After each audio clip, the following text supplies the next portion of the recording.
ओम श्री साईराम. मी प्रियंका. आज आपण साई सच्चरित्राच्या पवित्र 28व्या अध्यायाच्या वाचनात प्रवेश करत आहोत.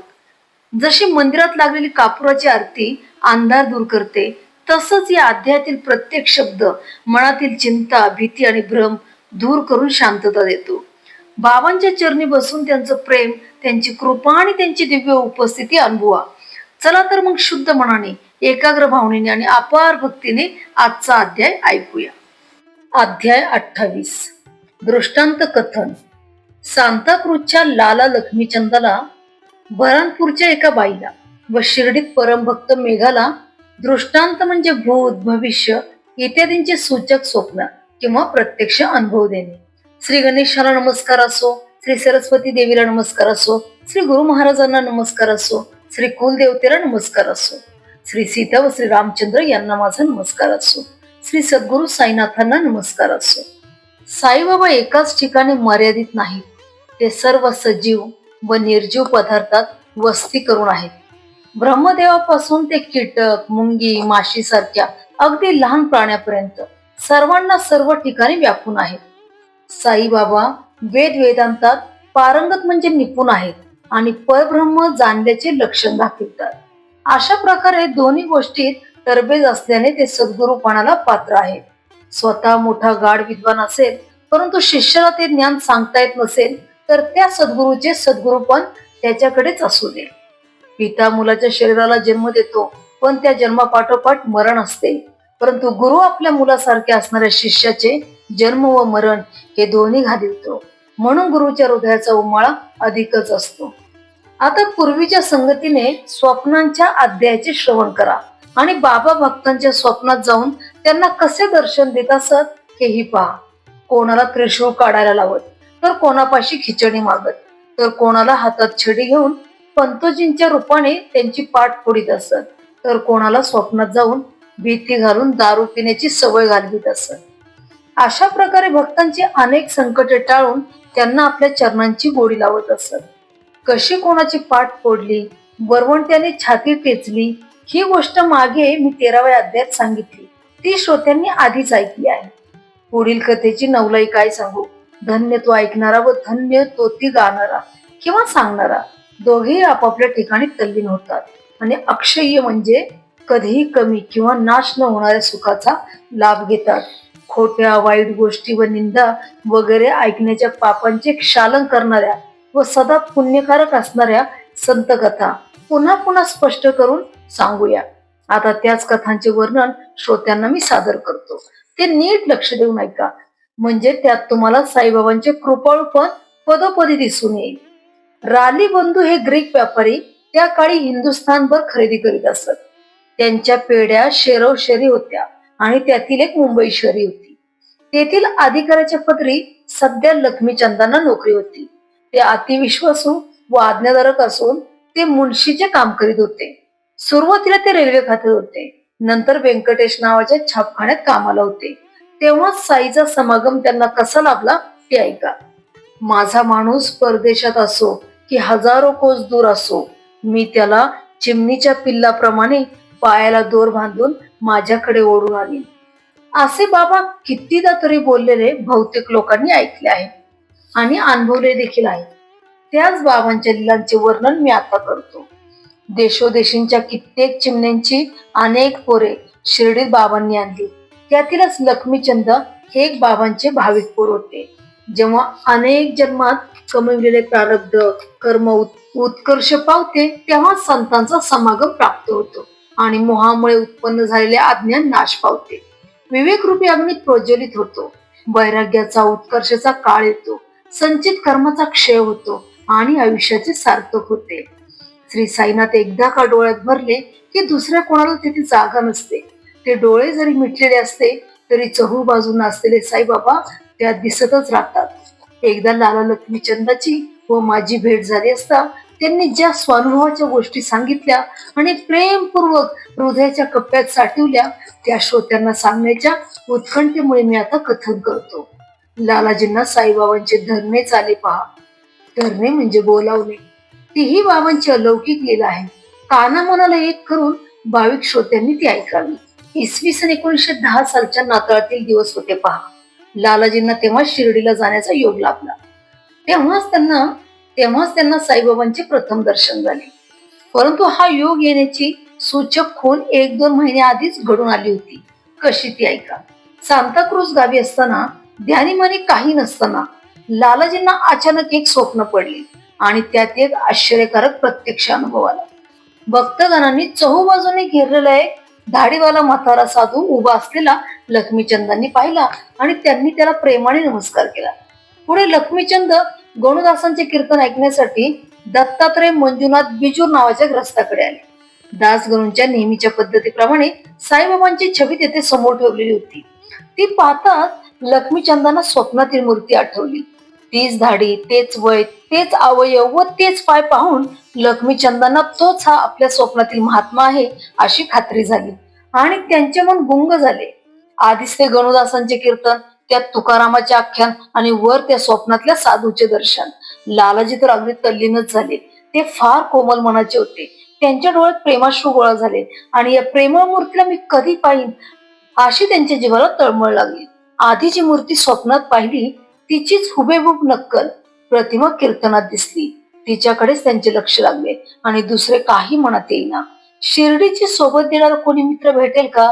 या संतांच्या चरणी प्रत्यक्ष मस्तक मी कधी ठेवीन? या साधूचे दर्शन मला कधी होईल आणि त्याचा प्रेमानंद मला भोगायला कधी मिळेल? अशी लक्ष्मीचंदांना सारखी हुरहुर लागून राहिली. आता वाट खर्चाची सोय लावली पाहिजे. आता पुढे काय करावे म्हणजे या साधूचे दर्शन लवकर होईल याचा उपाय शोधला पाहिजे. देव सदा भावाचा भुकेला असतो. कसा चमत्कार झाला पहा. त्याच रात्री 8 वाजता लालाजींच्या मित्राने त्यांचा दरवाजा ठोठावला. दार उघडून पाहतात तो त्यांचा स्नेही शंकरराव आलेला. त्याने विचारले, शिर्डीला येता का? आधी केडगाव नारायण महाराजांच्या दर्शनाला जाण्याचे मनात होते, परंतु आता मनात आले की आधी शिर्डी येथे जावे. ज्या करता खटपट करावी तेच जणू काय आपोआप चालून यावे असे झाले. लक्ष्मीचंदांच्या मनात आनंदाला सीमा राहिली नाही. त्यांनी चुलत भावाकडून 15 रुपयांची रक्कम उसने घेतली. शंकररावांनीही तसेच केले आणि शिर्डीला जाण्याची सोय केली. बसण्या झोपण्यासाठी अंथरूण पांघरून घेतले आणि निघायची तयारी केली. वेळेवर जाऊन तिकिटे मिळवली आणि दोघांनी गाडी घातली. शंकरराव मोठे वजनी होते. लक्ष्मीचंद प्रवासात जिज्ञासेने चौकशी करू लागले. शिर्डीकडील कोणी लोक भेटले तर त्यांना नमस्कार करून म्हणत, आम्हाला साईबाबांचा महिमा व खात्री पटण्यासाठी काही अनुभव सांगा. अहमदनगरच्या बाजूला साईबाबा अति प्रख्यात मोठे संत आहेत. त्यांचे काही अनुभव आम्हाला निश्चितपूर्वक सांगा. तेथे डब्यात 4 मुसलमान होते ज्यांचे राहण्याचे ठिकाण शिर्डीजवळ होते. त्यांच्याशी परस्पर गप्पा गोष्टी करून लक्ष्मीचंदांना समाधान वाटले. लक्ष्मीचंद मोठे भाविक होते. त्यांनी त्या मुसलमानांना साईबाबांची काही माहिती असल्यास आम्हाला सांगा असे मोठे प्रेमाने विनवले. तेव्हा त्यांनी उत्तरात सांगितले की साईबाबा महान संत आहेत. शिर्डीत कित्येक वर्षे निवास करून आहेत आणि फार मोठे अवलिया आहेत. अशा प्रकारे बोलता चालता आनंदाने प्रवास करीत असता दोघे कोपरगावी पोचता शेठजींना आठवण झाली की म्हणजे लक्ष्मीचंदांना आठवण झाली की साईबाबांना पेरू आवडतात. कोपरगावी पेरू पिकतात आणि गोदावरीच्या काठी विकायला येतात. ते घेऊया म्हणजे बाबांना अर्पण करता येतील. परंतु गोदावरीच्या काठी पोचल्यावर तेथील सुंदर देखावा पाहून मनाला इतका आनंद झाला की टांगा पलीकडच्या काठावर सुद्धा पोचला आणि लक्ष्मीचंद पेरूची गोष्ट विसरले. तेथून शिर्डीत 4 गाव दूर आहे. टांगा भरधाव निघाला. आता लक्ष्मीचंदांना पेरूची आठवण झाली, परंतु तेथे तर पेरूंचा ठिकाणच नव्हता. इतक्यात एक म्हातारी डोक्यावर मोठी टोपली घेऊन टांग्याच्या पाठीमागून धावताना दिसली. तिच्यासाठी टांगा थांबवला तर पेरूच भेटण्यासाठी आले की. लक्ष्मीचंदांनी आनंदभरीत होऊन निवडून निवडून पेरू घेतले आणि टोपलीत शिल्लक राहिले ते म्हातारीने माझ्याकरिता बाबांना अर्पण करा असे म्हणून देऊन टाकले. आधी पेरूची आठवण, मग विस्मरण, नंतर म्हातारीची अचानक भेट आणि तिची ती साई भक्ती, हे सर्व पाहून दोघेही मनात आश्चर्य करू लागले. सुरुवातीला एक म्हातारा स्वप्नात दिसला. तोच पुढे कीर्तनात आढळला. त्याचीच ही म्हातारी कोण नसेल ना असा संशय लालाजींच्या मनात आला. मग टांगा पुढे हकलला आणि बोलता बोलता ते दोघे शिर्डीला येऊन पोचले. दुरून मशिदीची निशाणी दिसली आणि दोघांनी भक्तिभावाने त्यांना वंदन केले. मग लगेच पूजेचे साहित्य घेऊन ते मशिदीत गेले आणि साईबाबांचे दर्शन घेऊन मनात आनंदाने तृप्त झाले. अंगणाच्या दारातून सभा मंडपात प्रवेश केल्यावर दुरून बाबांची मूर्ती पाहून त्यांचा कंठ दाटून आला. इच्छित मूर्तीचे दर्शन झाल्यामुळे लक्ष्मीचंद तल्लीन झाला. भूक ताण विसरून गेला आणि आत्म्याची जाणीव झाल्याने होणारा आनंदरूपी उत्साह प्राप्त करता झाला. हातात स्वच्छ पाणी घेऊन त्याने बाबांचे चरण कमल धुतले आणि अर्ध्य पाद्यासह सर्व पूजा करून श्रीफळ अर्पण केले. धूप दीप तांबूल व दक्षिणा वगैरे पंचोपचार संपविले. मनातल्या मनात प्रदक्षिणा घातली आणि बाबांच्या गळ्यात फुलांचा हार घालून लक्ष्मीचंद पायाशी बसला. लक्ष्मीचंद प्रेमळ भक्त होता. त्याला गुरुकृपेचा आनंद मिळाला आणि भुंग्याप्रमाणे साई चरण रूपी कमल पाहून तो तेथेच रमला. तेव्हा बाबा म्हणाले, साले रास्ते में भजन करते और दूसरे आदमी को पूछते, क्या दूसरे से पूछना, सब कुछ अपने आंखों से देखना, काय को दूसरे आदमी को पूछना, झूठा है क्या सच्चा सपना, कर लो अपना विचार आप, मारवाड़ी से लेकर उच्चिती, क्या जरूर दर्शन की होती, हुई क्या अब मुराद पूर्ती. हे ऐकून लक्ष्मीचंदांना मनात नवल वाटले. वाटेत आपण चौकशी केली ती येथे बाबांना कशी कळली याचेच मोठे आश्चर्य लक्ष्मीचंदांच्या मनात वाटले. आपणाच घरी स्वप्न पडले, आगगाडीत आपण भजन केले, या घडलेल्या गोष्टी बाबांना कळल्या कशा. खरेच एवढे हे अंतर्ज्ञान. दर्शनाची उत्कंठा तर होती, पैशाची उणीव खरंच होती, म्हणून उसने घेऊन पुरवठा केला होता हे सुद्धा यांना ठाऊक आहे.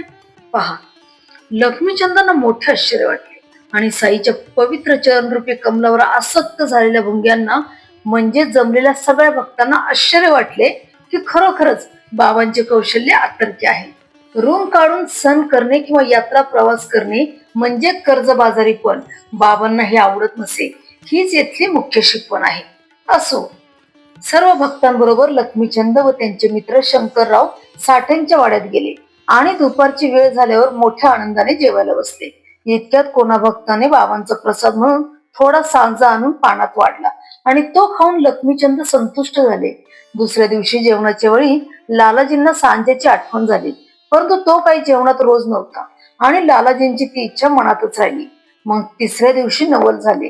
लालाजींच्या न पुरलेल्या उत्कट इच्छेची पूर्णता साई महाराजांनी कशी व कोणत्या उपायाने करून दिली ते पहा. त्या दिवशी दुपारी नेहमीप्रमाणे जो गंध अक्षता फुले वगैरे सह घंटा निरांजन पंचारती घेऊन मशिदीत आले आणि बाबांना विचारू लागले, आज नैवेद्य कोणता आणू बरे. त्यावर महाराजांनी आज्ञा केली, माझ्यासाठी ताटभर सांजा घेऊन ये आणि मग आरती पूजन कर. जो पूजा साहित्य ठेवून लगेच परत गेले आणि सर्वांना पुरेल इतका सांजा घेऊन उशीर न लावता परत आले. पुढे दुपारची आरती झाली आणि भक्तांनी आधीच आणलेली नैवेद्याची ताटे वर मशिदीत येऊ लागली. तेव्हा बाबा आपल्या भक्तांना म्हणाले, आजचा दिवस छान आहे. मनाला वाटते जेवणाबरोबर सांजेचा प्रसाद असावा, तो लवकर आणवावा आणि सगळ्यांनी मिळून मनसोक्त खावा. मग भक्तांनी जाऊन सांजेची भरलेली 2 पातेली आणली. इकडे पोटात भूक व पाठीत कणकण आल्याने लक्ष्मीचंदाचे मन अस्वस्थ झाले होते, पण त्याच वेळी बाबांच्या तोंडून काय शब्द बाहेर पडले ते श्रोत्यांनी लक्षपूर्वक ऐकावे. भूक लगी है अच्छा हुआ, कमर में दर्द चाहिए दवा, अब सांजे की चली है हवा, करो सवार आरती. जे जे लक्ष्मीचंदांच्या मनात होते ते बाबांच्या बोलण्याने उघडकीस आले. अंतर्ज्ञानी महाराजांच्या मनात दुसऱ्यांच्या मनातल्या विचारांचे पडसाद त्यांनी शब्दांनी सांगितल्याशिवाय उमटत असत. आरती पूर्ण झाल्यावर जेवणाच्या वेळी लक्ष्मीचंदांना सांजा मिळाला आणि त्यांची त्याबद्दल आसक्ती पूर्ण होऊन त्यांच्या मनाला आनंद झाला. त्या दिवसापासून लक्ष्मीचंदांचे बाबावर प्रेम जडले. त्यांनी फुलांची माळ उदबत्ती नारळ वगैरे सह बाबांची पूजा करण्यास नेमाने सुरुवात केली आणि भरभराट प्राप्त करते झाले. साईबाबांवर एवढी भक्ती जडली की शिर्डीला जाणारा कोणी भेटला तर त्याच्या हाती बाबांसाठी माळ कापूर उदबत्ती व दक्षिणा पाठवू लागली.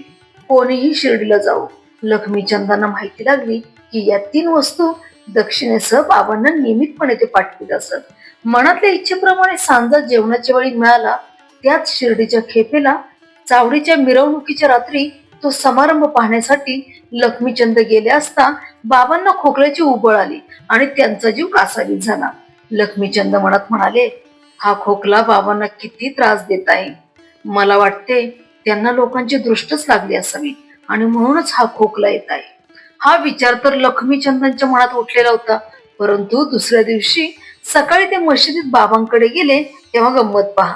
बाबा देखील तसेच म्हणाले. माधवराव देशपांडे बाबाकडे आल्यावर बाबा आपण होऊन त्यांना म्हणाले, काल मला फार खोकला झाला होता. एखाद्याच्या वाईट नजरेचा तर हा परिणाम नसेल ना. वाटते मला कोणाची तरी खरोखर दृष्टच लागली आहे, म्हणून हा खोकला नाना तऱ्हेने माझ्या जीवाचे हाल करीत आहे. हे ऐकून लक्ष्मीचंदांना आश्चर्य वाटले आणि ते म्हणाले, ही तर माझ्याच विचारांची पुनरावृत्ती आहे. बाबांना हे कसे कळले? सर्वांच्या हृदयातच राहतात ते, नाही का? मग लक्ष्मीचंदांनी हात जोडून बाबांना विनंती केली, आपल्या दर्शनाने फार आनंद झाला. अशीच कृपा करून महाराजांनी आमचे सदा रक्षण करावे. मला आता या पाया वाचून या जगात आणखी दुसरा देवच नाही. आपल्याच चरणी आणि आपल्याच भजनात माझे मन सदा रंगून जावो. हे साई समर्था, आपल्या चरणी आता मी मस्तक ठेवित आहे आणि आपला निरोप मागत आहे. आम्हाला घरी परत जाण्याची आज्ञा द्यावी. असेच आम्हा अनाथांचा सांभाळ करावा. सदा कृपा दृष्टी असावी, म्हणजे आम्ही संसारात दुःखी होणार नाही. तुमच्या नामस्मरणाची आम्हाकडून वृद्धी हो आणि सर्व बाजूंनी आम्हाला सुख समाधान लाभो. अशा प्रकारे आशीर्वादासह उदी मिळवून मित्रांसह आनंद पाहून वाटेत साईचे गुणानुवाद गात लक्ष्मीचंद आपल्या गावी परतले. अशीच आणखीन एक दुसरी चिमणी बाबांनी बांधून शिर्डीत आणली. ती चिमणी म्हणजे प्रेमळबाई होती. तिची कथा मोठी आश्चर्यकारक आहे. मध्य प्रदेशात बऱ्हाणपूर शहरी असताना तिला दृष्टांत झाला आणि त्यात तिने साईबाबांना पाहिले.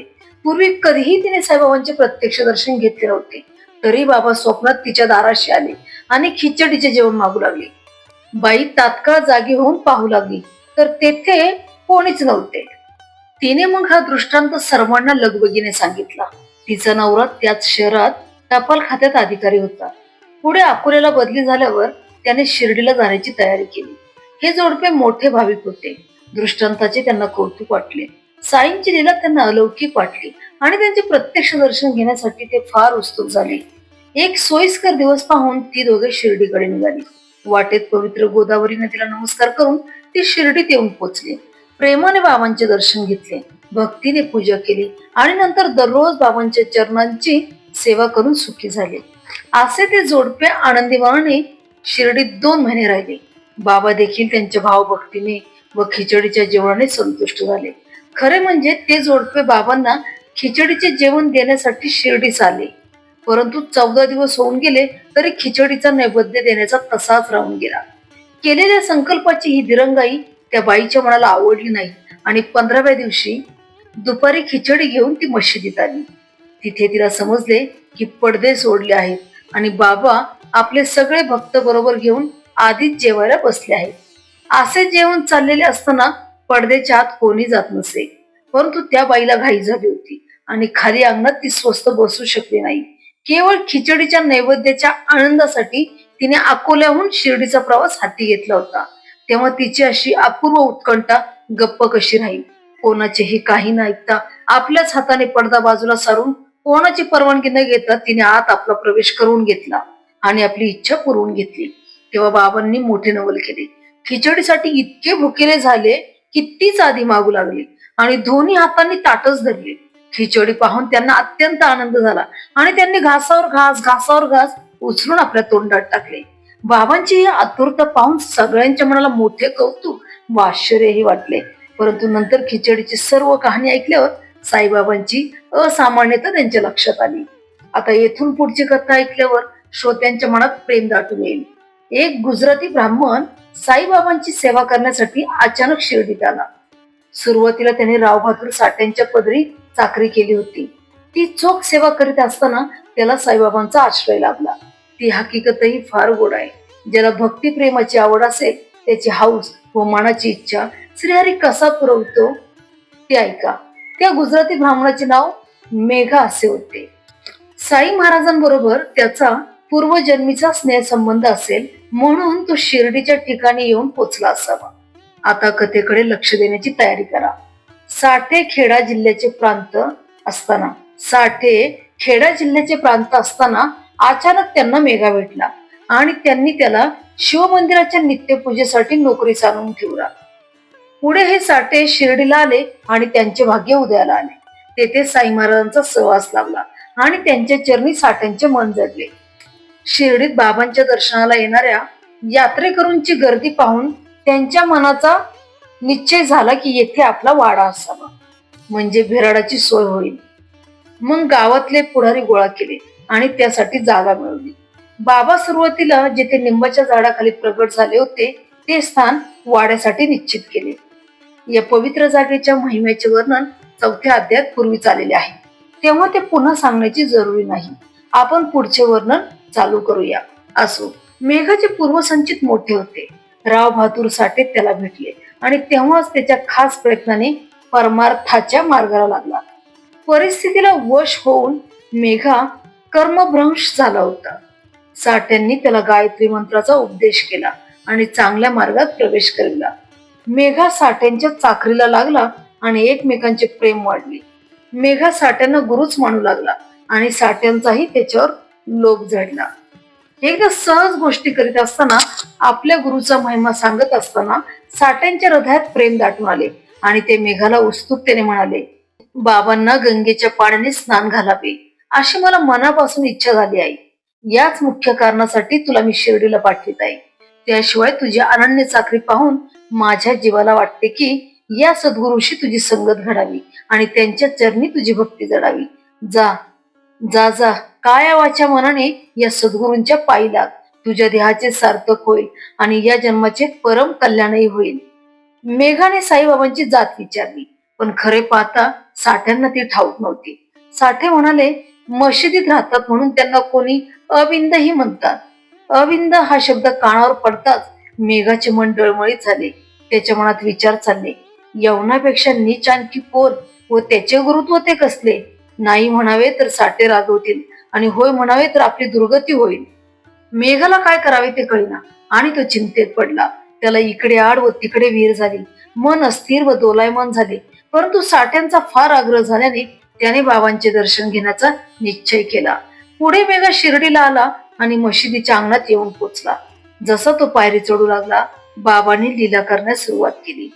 उग्र स्वरूप धारण केले आणि दगड हातात घेऊन ओरडले, खबरदार खबरदार, पायरीवर पाय ठेवलास तर ध्यानात ठेव, या जागेत मुसलमानाचे राहणे आहे.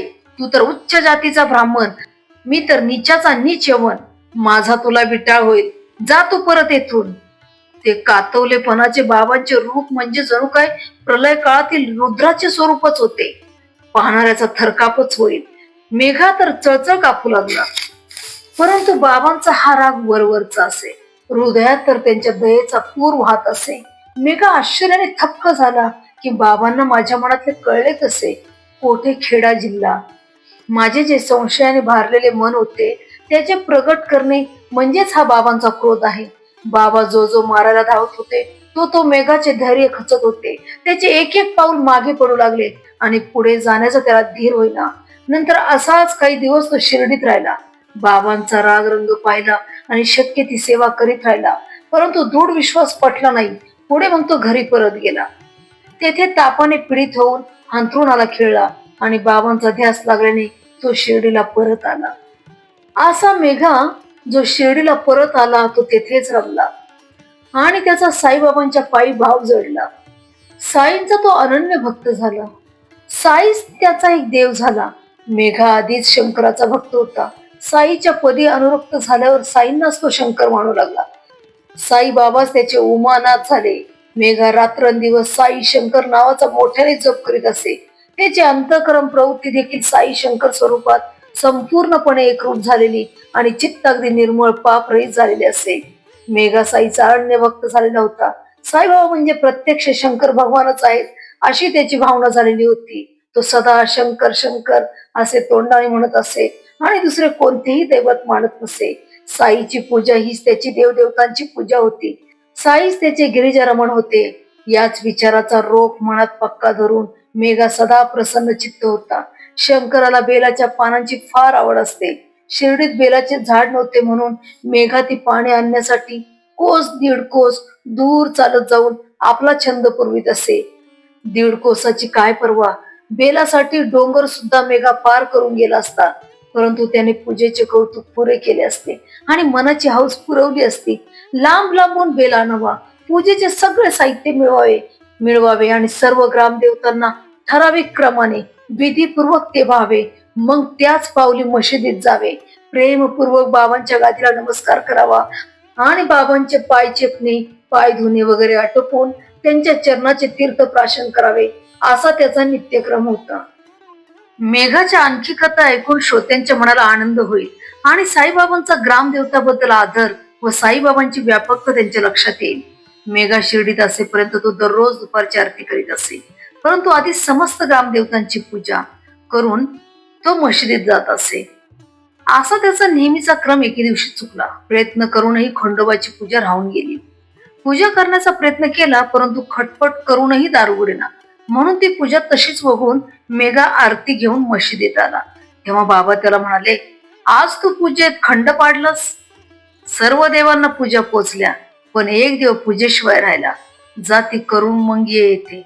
मेघा म्हणाला, दार बंद होते, उघडू जाता उघडत नव्हते, म्हणून पूजेत ते वगळणे भाग पडले. त्यावर बाबा त्याला म्हणाले, जातो पहा आता दार उघडे आहे. मेघा लगेच एकही क्षण वाया न घालवता गेला आणि खरोखरच बाबांच्या शब्दांचा त्याला अनुभव आला. मेघाने एक खंडोबाची पूजा केली आणि त्याच्याही मनाची अस्वस्थता गेली. पुढे नंतर बाबांनी मेघाला आपली पूजा करू दिली. मेघा गंध, पुष्प वगैरे 8 उपचारांनी अत्यंत आदराने बाबांची पूजा करीत असे आणि यथाशक्ती दक्षिणा, हार व फळेही अर्पण करीत असे. एकदा मकर संक्रांतीच्या दिवशी गोदावरी नदीचे पाणी आणून बाबांना तेल, उटी व चंदन चोपडून स्नान घालावे असे मेघाच्या मनात आले. आज्ञा मागण्यासाठी सारखा तगादा लावल्यावर मनास वाटेल तसे कर असे बाबांनी म्हटल्याबरोबर मेघा घागर घेऊन पाण्यासाठी निघाला. सूर्योदय होण्या अगोदरच मेघा हातात रिकामे भांडे घेऊन ऊन निवारण करण्याचे साधन म्हणजे छत्री घेतल्याशिवाय पायात चप्पल वगैरे न घालता पाणी आणण्यासाठी गोदावरी नदीकडे निघाला. जाऊन येऊन 8 कोस रस्ता चालावा लागेल. फार कष्ट व मेहनत पडेल असे त्याच्या स्वप्नातही आले नाही. ही चिंता तर त्याला मुळीच नव्हती. आज्ञा मिळताच तो निघाला. निश्चय पक्का असला म्हणजे कार्य करण्याचा उल्हास बरोबरच येत असतो. गंगेच्या पाण्याने साईनाथांना स्नान घालावे असे त्याच्या मनात होते. मग कसले कष्ट व कसला थकवा. दृढ श्रद्धा हाच या कार्यसिद्धीसाठी आधार असतो. अशा प्रकारे मेघाने ते पाणी आणले, तांब्याच्या भांड्यात ओतले आणि स्नानासाठी उठा असा बाबांना आग्रह चालवला. परंतु बाबांनी ते ऐकले नाही. मग दुपारची माध्यानीची आरती झाली. भक्त मंडळी घरोघर निघून गेली. मेघा म्हणाला, दुपार भरली आहे आणि स्नानासाठी सगळी तयारी झाली आहे. असा मेघाचा अति आग्रह पाहून तो लीला किंवा क्रीडा करण्यासाठीच ध्येय धारण करणारा साई मेघाचा हात आपल्या हाताने धरून म्हणाला, नको रे मला मंगल स्नान, नको रे मला गंगा स्नान. असा कसा तू नादान, मला फकीराला गंगेचे पाणी ते कशासाठी. परंतु मेघा ते ऐकेना.